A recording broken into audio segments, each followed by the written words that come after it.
In this lecture we are going to learn an idea that serves the purpose of leveling the trading playing field in terms of risk-taking.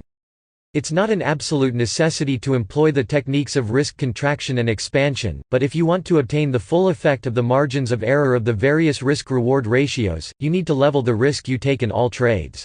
In real-life trading, the size of your stop losses will vary.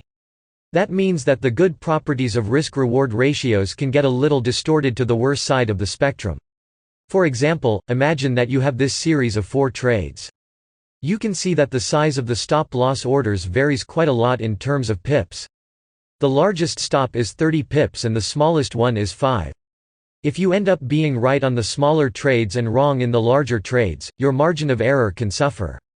This is where the idea of risk contraction and expansion comes into play.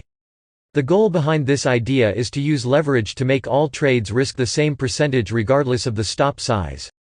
That way, no matter how large or how small the stop-loss orders are in terms of pips, you will always risk a fixed percentage of your account. You can have a clearer view of your margins of error in that way. Let's see how we can calculate the trade size with a simple formula. The formula is quite simple, and it goes like this.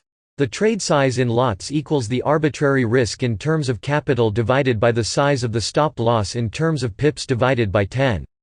To discover the arbitrary risk in terms of capital, we need to know our equity and we need to define an arbitrary risk percentage. For example, let's say that we have $100,000 and we want to risk 1% of that in each trade. Our arbitrary risk in terms of capital equals 100,000 times 1%, which is $1,000. We divide that number by the size of our stop loss in terms of pips, which is 20 in this example. Then we divide that number by 10, because we know that one standard lot has a pip value of $10 per pip. The formula returns the amount of lots we need to purchase in order to make our trade risk exactly 1% of our equity with a 20 pip stop loss. Let's do the reverse calculation to prove our formula. We know that one lot gives us $10 per pip.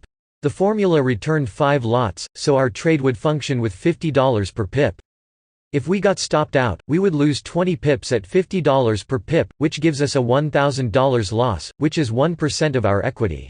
This is how you can quickly calculate the size of your trades if you wish to level the playing field in the way that we described in this lecture.